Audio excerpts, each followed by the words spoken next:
Okay, here we go. I'm going to share my screen. See if we can get this to work right. To that one right there. Okay. Can you guys see that? Brown versus Board of Education? Yep. You don't understand because you can't see our screen. Okay. So don't talk. What would we say this summary is about? Segregation. Okay, and it's about dealing with segregation. It's kind of like part two of I'm not sure why that's not part two of Jim Crow. What else would we say it's about? Like stopping participation is really helpful. Here's your titles here.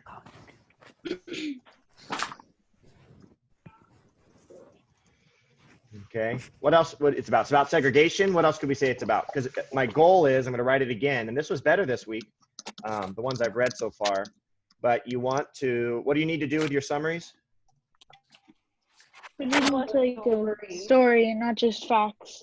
Yeah, thank you. Tell a story. Don't just combine all your facts. I'd almost rather you have fewer facts, but I can tell you're telling the story within your paragraph, and then ultimately that your whole paper combines into a story. So that's why I'm asking you right now. So it's definitely about, we want to tell a story. And so it's about segregation. What else could we say it's about? What do we call the movement to end segregation? Oh, there we go. Civil rights. Okay. Civil rights movement. And in the third point, when we get into Black Power, what kind of happened towards the end of the civil rights movement? Anybody pick up on that? I guess you could say what happened at the end was basically segregation, like, was stopped a little bit, but like people were still kind of like disrespecting blacks. Well, it was that things got better. Yet, I mean, there still was a problem, but I'd say the approach to civil rights changed. How did that? When or how did the approach to civil rights change? There was a key thing that happened in 1968. Well, stay tuned because you're going to want to make that part of your story. They end up, because that's kind of what, so far we've got the integration. We'll talk about segregation and the beginning challenges to that. I Have a Dream is going to be about, who's that refer to? Martin Luther King. Martin Luther King Jr. As the leader of this civil rights movement. And then Black Power, we're going to talk about how that movement kind of changed and evolved and ultimately has given us some of the continued racial problems and tensions that we still have today. So let's go ahead and jump in. I'll give you some key A, B's, and C's for each of these. At the beginning, we're going to want to talk about, let's go ahead and see, challenging segregation. Then we're going to talk about organized movements. Did you guys like those videos we had this week? I guess. Yeah, they were really short. All right, praise the Lord.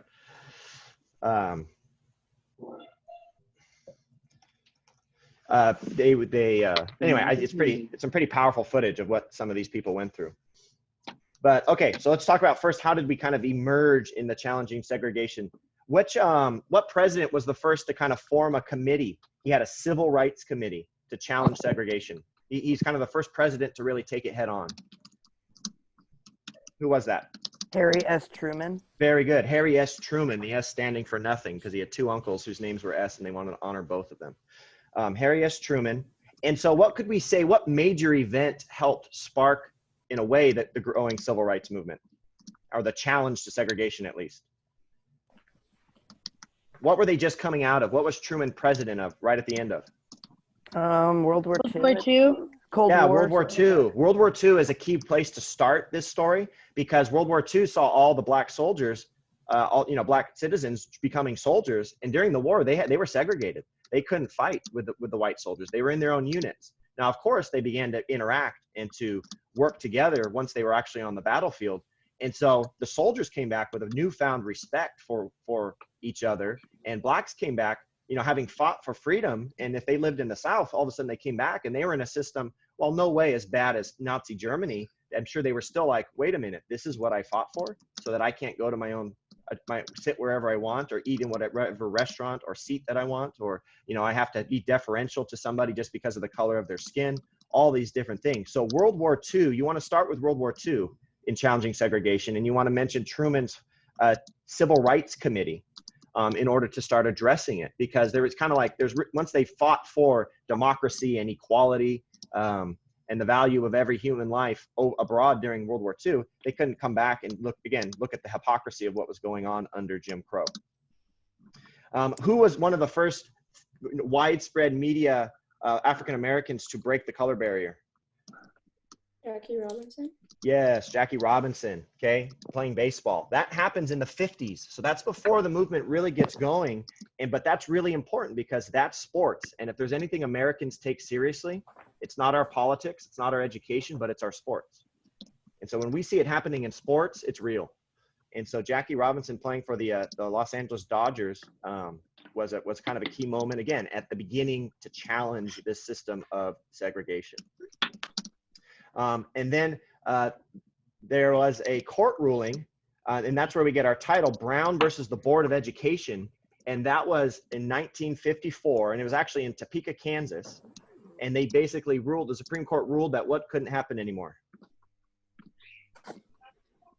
They were allowed to go to school, and that schools couldn't say no to them. Yes, yeah, school integration, that public schools, this is of course public schools, government schools, had to integrate, and they could no longer segregate according to race. It overturned Plessy v. Ferguson, where they had the whole idea of, well, as long as they're equal, we can keep them separate. They said, here's the new phrase, separate is inherently unequal. Separate is inherently unequal. And so Brown versus the Board of Education cracks the door open in terms of education, and then that's going to get wider and wider through the different other areas of society. And so that's where you want to reference, we watched the video of who are the Little Rock Nine? Oh yeah, those are the college students, right? They weren't college. Oh, they were high school students? Those were high school students. The video you watched on that, especially the one girl who gets cut off, I forget her name, but then she gets surrounded by the mob and all that, you know, everyone's yelling and screaming at her. And finally one white girl comes up and kind of protects her and walks her through the crowd. Those were 9 Black students who were trying to integrate into a white high school. It was Central High School in Little Rock, Arkansas. And the National Guard was there. What was the National Guard trying to do? Stop them. It was actually, that was the Arkansas National Guard brought out by the governor to prevent them from integrating the high school. Eventually that would fail. Another president, Dwight D. Eisenhower, who at the time of the Little Rock Nine was president, he's going to send in the National Guard, and the National Guard is going to protect them and allow them to integrate. But it literally took the federal army to help get these students safely into white schools in the South. Remember, we talked about Reconstruction was working so long as the North had who in the South? Going back to Jim Crow. Right after the Civil War, what did the North have to send to the South to make sure that the blacks were treated right? Soldiers. Soldiers, remember? And so Reconstruction was working as long as they had soldiers there, but as soon as they pulled the soldiers out, then Reconstruction ended. And it literally takes the asserting of armed force into the South through Dwight D. Eisenhower, who's president after Truman, sends in the National Guard to help integrate the schools. And so this is the real beginning to challenge segregation. And it took, you know, again, they didn't fight, there wasn't literal force, but it took a fight, you know, to make it happen. So then talking about actual organized civil rights movements, you got things like what were ways in which they began to formally protest segregation? Not in the schools, but just out in society.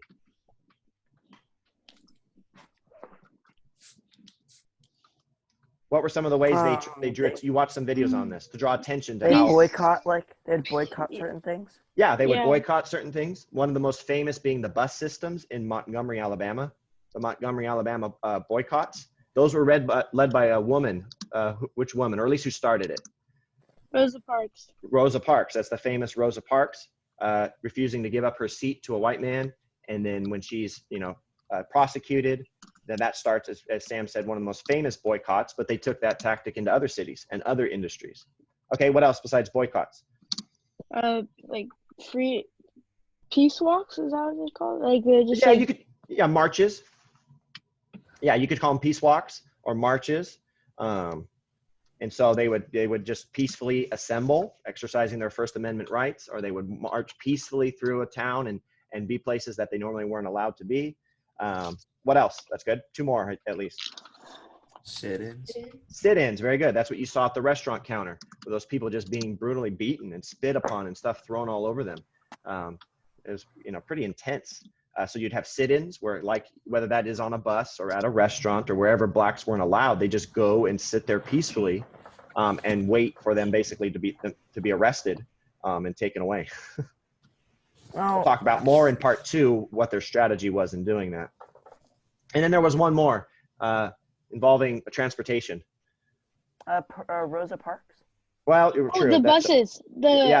Freedom Riders? Very good. Yeah. Who was that, by the way? I didn't recognize that voice. Uh, Yeah, the Freedom Riders, where they would just get on the bus and they would be a mixed group of blacks and whites, which was no in a lot of places, and they would just travel throughout the South trying to help blacks get registered to vote and make sure they were able to vote.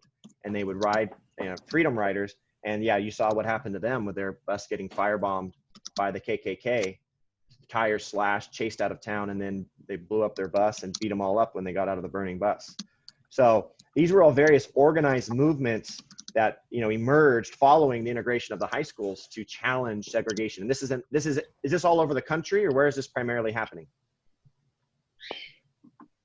This is like primarily happening in the South. Yes, this is happening. Yeah, this is happening in the South because the South has what type of laws since 1877? Jim Crow laws. Yeah, Jim Crow laws. So these are specifically challenging Jim Crow laws, segregation laws, that go all the way back to that last topic. And so one of the key strategies, this last thing, to finish up this point, is then the publicity. The whole point of this, what's the point of just sitting in a restaurant till you're arrested? Or what's the point in walking peacefully through a park, expecting them to put fire hoses and snitch dogs on you? What's the logic in that? What's one reason you would do that? To make them scared and stop them. Not necessarily. Maybe because they see you're unified, and the boycotts obviously would cost people money and things like that. But something's been invented, and people are getting more of them in their houses after World War II. Television, and that's why this last thing you want to talk about is the publicity aspect. Is the idea is this would happen, and notice we had a lot of videos, and yeah, praise the Lord, they were short, but there were videos and there's television of these, so that the rest of the country could see what was going on. Again, we're so used to being able to watch video and see stuff from all over the world that information travels so fast. But prior times, you couldn't necessarily live in Massachusetts and know what it was like in Alabama. You couldn't live in Washington State and know what was going on in Mississippi. But now when they go out and do these and the news shows up and somebody films it, or at very least takes pictures and puts it in Time or Life magazine, now all of a sudden the country as a whole is beginning to see what's really taking place in the South. And so that was one of the key strategies of these movements, was the publicity aspect. And the other thing you want to, go ahead. And that's the other thing is who was the little boy whose mother at his funeral had the open casket? Anybody know that name? Emmett something. Yeah, very good. You want to mention? Till. Yeah, Emmett Till. The reason Emmett Till matters is, one, he represents, unfortunately, a lot of other people who were just brutally lynched and brutally beaten just for talking to a white girl. And he's a kid. It's absolutely horrible. But what he represents is his mom. And in high school, we actually show the more graphic video. I don't know if anybody looked it up, but they set him on fire. They just mutilated this little kid's body. And the mother they said, oh man, we'll put him in a casket. And she goes, I want his casket open. I want everyone to see what he looks like so that they know this is what's going on in the South. And that funeral was covered by newspapers and magazines, and they took photos of him in his casket, and that went nationwide. And so again, that is a key aspect to this civil rights movement, is now everyone can actually be publicized and see what's really going on. And that's going to generate a desire for change. I'd say in some ways, the abortion movement's kind of in the same place. Now we're getting more and more of an idea of what's going on with abortion, and that's changing people's views. People will say, you can watch these videos, oh, I think I'm pro-choice. And then they'll show them a video or even just a diagram of what actually happens in abortion. And they're like, maybe not. That's kind of what was going on here with segregation. It's similar to what Uncle Tom's Cabin did for slavery before the Civil War, because again, it publicized what was actually going on. Song of the South. Okay, so let's get into the full-on movement and Dr. King.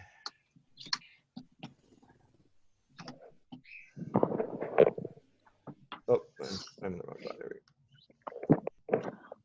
go. Yeah, baby.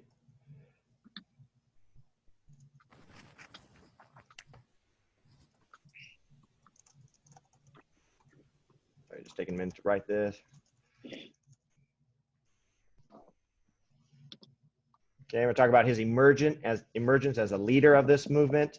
We're going to talk about non-violent direct action, which was the guiding philosophy of the civil rights movement. And then we're going to talk about the March on Washington. Okay. And so you kind of have a smattering beginning of all these different movements against segregation and towards civil rights. But in 1963, Martin Luther King Jr., what was his profession? Pastor. Yeah, he's just a pastor. He was a pastor who then, all pastors are community organizers. And so then he becomes kind of the face of this movement when they're doing a march in Birmingham. They're doing a march in Birmingham, and he's arrested. And while he's in jail, he writes these letters called, and you read an excerpt from it, hopefully, this week, on a piece of toilet paper called The Letters from Birmingham Jail, where he really outlines his strategy for ending segregation. And basically where he said, we are done waiting. It's been almost 100 years since Jim Crow in 1877 started, and we are going to do something about segregation. And so he kind of emerges as the leader.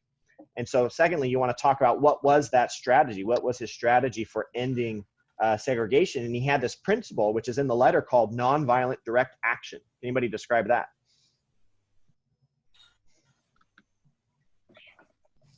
What was nonviolent direct action? It had 4 steps, or you could just describe it generally. It was just like protesting, I guess. We think of it as protesting, yes. That a protest is a direct action against something. But what you want But here, it's you not want violent. but it's a non-violent. Again, someone talked about peace marches. And so let me give you the 4 steps, and we'll describe it more thoroughly. He says in that writing, he says, your first thing is to collect facts. He says you need to identify, number 1, there's going to be 4 of these. Number 1, collect facts and identify where discrimination is taking place. We want to make sure actual discrimination is taking place in a specific place, whether on a bus system or in a restaurant or by a certain city law or certain ordinance. Then he says step 2 was negotiate. He says when we see the discrimination, our first step is going to be to go to the leaders, go to the owner of that business, whatever it is, the city council, and let's try to negotiate. Let's try to make a solution. And if they'll change, then we've won. But a lot of times they would not, of course. And so step 3 then was this idea of self-purification. And if you watch the sit-in video, they talked about this. What did they tell the people to do when they went into those sit-ins? Do you remember there were scenes of them training to do that? They got ready to go in, and they would rehearse it. The person would sit there, and they'd have somebody come up, and they'd start screaming racial epithets at them. Ah, you're just a this, you're just a that, and they'd shake them. And what was the protesters' job to do as people screamed at them and even began to touch them? Do nothing. Just be peaceful.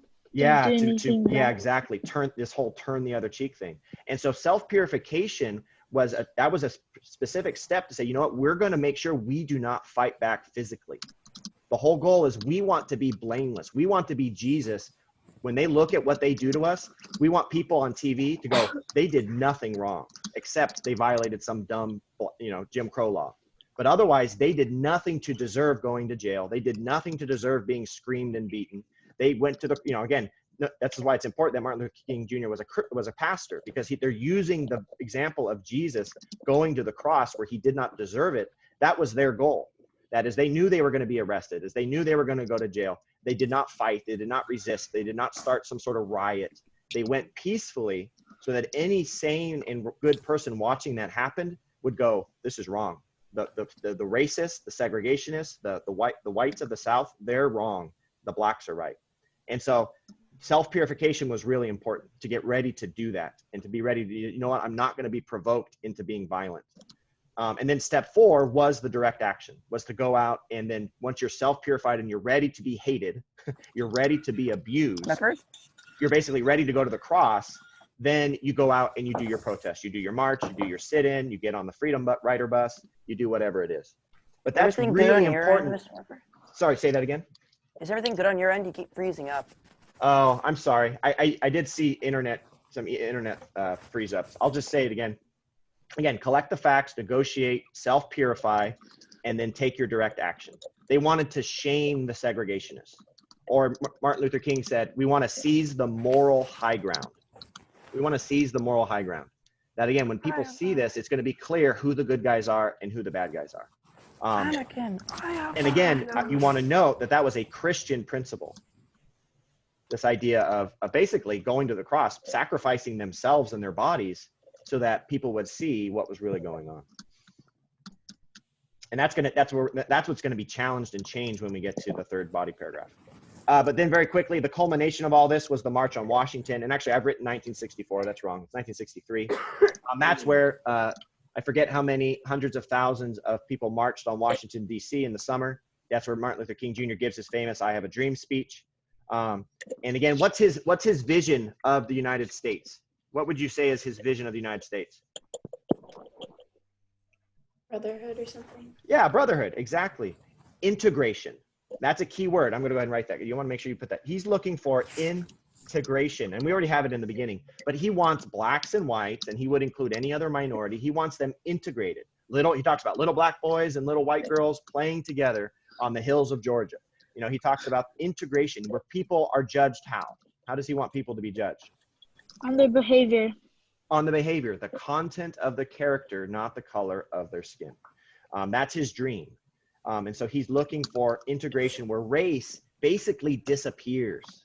He wants the color of our skins to disappear, and all we see is our individual characters, our individual, personality qualities. And a couple of things you want to note that follow these efforts is in 1964, you get the Civil Rights Act. That's greater protections by the federal government for black rights in the South. You get the 24th Amendment, which, does anybody know what that abolishes? Doesn't that abolish segregation? No, segregation's basically abolished by the Civil Rights Act. The 24th Amendment abolishes poll taxes, that you cannot force people to pay to vote. There used to be a tax in order to vote at the polls. And so that is abolished in the 24th Amendment. So that's a change to the whole Constitution. And then the last thing that is accomplished is 1965, you get the Voting Rights Act. And that is specifically meant to protect the voting rights of minorities. So those are kind of like 3 achievements that we attribute to Martin Luther King Jr. and the Civil Rights Movement in the 60s.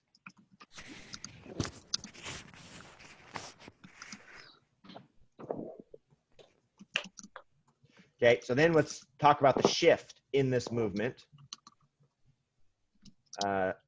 under Black Power.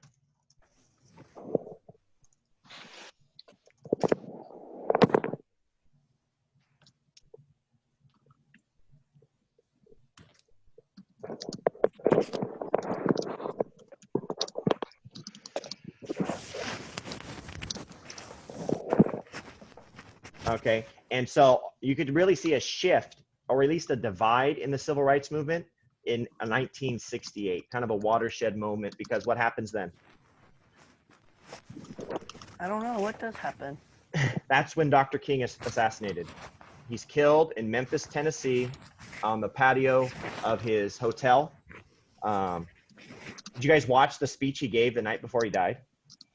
Yeah. He gives that powerful speech where he talks about, we're going to make it to the mountaintop, we're going to make it to the promised land, but he puts himself in the position of Moses, and he basically says, I'm not going to get there with you. You're going to go into the promised land without me, but I'm okay with that. I have peace with that because I know that God's already shown me that we're going to win, which is, that's referring to Moses, who dies before the Israelites go into the promised land. But he delivers that speech on April 3rd. The next day, he's assassinated. Who was assassinated? Martin Luther King Jr. Oh. And again, there's a lot of violence breaks out. There's riots. And I would say that's a key moment because people begin to look at that and say, Martin Luther King Jr. was wrong. He had this idea of peaceful protest. He had this idea that we're going to be martyrs, that we're going to take the abuse, we're going to be self-purified, we're going to take the moral high ground. He had this idea that we're going to integrate and that whites and blacks will live peacefully with each other. And then when he's killed, people began to say, maybe he was wrong. Maybe we actually need to fight for this. Maybe we need to get more violent. Maybe we need to get more forceful. And maybe we're not going to be able to integrate the way we want to. And that is represented by part B there with this idea of the Nation of Islam. Nation of Islam was a group was a African American movement. It was a militant movement around Black power. And they were called the Nation of Islam because they rejected Christianity. They rejected King's Christian focus of self-purification and sacrifice and putting up, basically seizing the moral high ground. They said, no, they took more of an Islamic approach. We need to fight. We're going to need to fight. And Malcolm X was one of their leaders. And so this is the idea. We're going to fight violence with violence. If they're going to have guns, we're going to have guns. If they're going to have dogs, well, then we're going to fight back with that. We're going to seize power by force. And then this is where you get other groups like the Black Panthers, who are basically an armed militia meant to protect civil rights movements. And they rejected the idea of racial coexistence. So that's why that part C, I'm writing a return to segregation. But what that is that's actually coming from the African Americans. That's coming from the Nation of Islam. They don't want integration. They don't want little black boys and little white girls playing together per se. They say we're going to need to create our own nation within the United States. We're going to need to create our own communities within cities. We're going to need to create our own black culture that is separate from white culture, but we're going to be powerful and strong, and we're going to be able to fight back if they continue to oppress us. Was the Black Panther party Christian? No, the Black Panthers, no. That they repudiated that idea of Christian sacrifice, of Christian passivity. That again, we're going to win by going to the cross. They thought that didn't work. Look what happened to Martin Luther King. He got killed. And they kind of believe, no, we're going to have to fight fire with fire.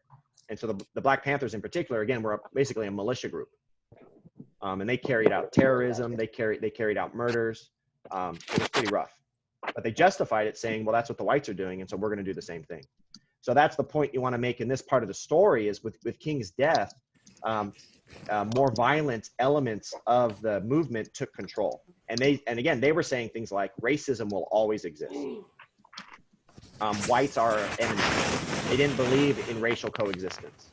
And so after the 60s, we get the most violent decade in recent American history, and that's the 1970s. Kind of a decade of chaos and conflict. And I'd say in some ways, people argue there's more racial segregation today in certain parts of the country than there was even in the 1950s. And it's the result of this attitude where they basically said, no, we're never going to exist. We actually need to fight them. They're our enemies. They rejected a little bit of what Martin Luther King Jr. was saying in his I Have a Dream speech, which again, I believe is a real tragedy. I think something was missed when King was killed. Go ahead. Any questions? Because we're just going to do the so what.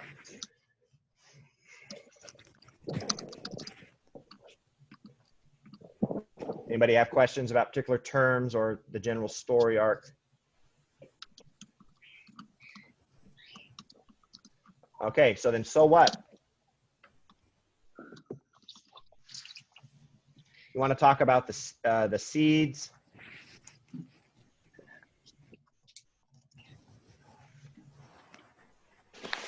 DOI bearing fruit. Yep, that's the Declaration of Independence. What you see in the Civil Rights okay. Movement is you see what the founding fathers planted back in 1776. It has taken a long time. It liberated different parts of our country, but it has not fully reached the African American community, and it's finally bearing fruit there. Martin Luther King Jr. loved the Declaration of Independence. He loved the Constitution. He said those are big fat checks that they wrote that now we can cash. They said all men are created equal. I'm going to cash that. They said we have inalienable rights. We're going to cash that. They said that all these things. And so rather than say, oh, they were a bunch of hypocrites and they were a bunch of losers and they were white, they embraced slavery. He said, no, I love these things. And it's just now it's time for it to bear fruit. And so sometimes American principles seem like they're being violated, but it just takes time. It just takes time. And if we stick with those principles, they will, again, produce good things in our society. Just like, again, we kept slavery when we became a country, but it didn't last. There was no way it was going to last. And then they tried to keep segregation, but there's no way that's going to last. Not in a country built upon the principles of the Declaration of Independence. Not in a nation built on the principles of Christianity. It's not going to last. And then the other big idea is what we've been trying to tell is this idea of two visions. There's really two visions of how to deal with racism. And that's why you have, on one end, you have Martin Luther King Jr. and peaceful direct action, or I'm sorry, nonviolent direct action. And on the other end, you have the example of the Nation of Islam and Malcolm X. That do we want Christian coexistence or do we want a racial power struggle? Do we really believe in e pluribus unum, that out of many we can become one? Or do we believe, well, no, we're all just going to always be many, and we just have to make sure that everybody has their own space and their own community and their own colleges and their own representatives in government, and we're going to fight over everything and just make sure all the different pieces get their fair share. You know, that's a big decision. Yeah, I don't know if you guys have heard of identity politics going on in our country, but that's the whole idea of dividing people up based on race, based on gender, based on, you know, things like transsexual and homosexual. We're going to divide people up and make sure they share power. Martin Luther King Jr.'s vision was, no, we're all the same. We're going to integrate. We're going to get together. We're going to learn to coexist. We're going to be e pluribus unum, because in Christianity, that's the vision. In Christianity, and that's why this ultimately all goes back to Christianity. Christianity says we're all the body of Christ. There's neither Jew nor Gentile, slave nor free. We're all one in Jesus. That was Martin Luther King Jr.'s. Islam says Islam's the true way and we're going to conquer everybody else. And that was kind of the other approach to racism. And those are still battling today as people try to deal with, even though I think the issues have gotten much, much better to a large extent, there's people who still want to create division over it. Sorry, somebody had a question. Joey or somebody, did you have a question? Not anymore. I figured it out. Oh, okay. There's one. And so we're really posing the question of which vision do we want to follow, King or the Nation of Islam?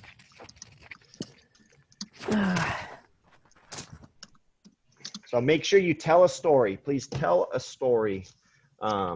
And use details from what we just talked about, use details from the slide deck. Again, our next website check will basically be about 2 weeks from today, though it'll be on Friday. It'll be the Friday after we come back from Easter, which if I pull it up real quick, that is the 24th. So the 24th will be your next website check. This summary, just so you know, this summary is due the Wednesday after Easter break. I personally would not put it off. I'd get it over with so I don't have to worry about it. Some of you have already started to write it, hopefully.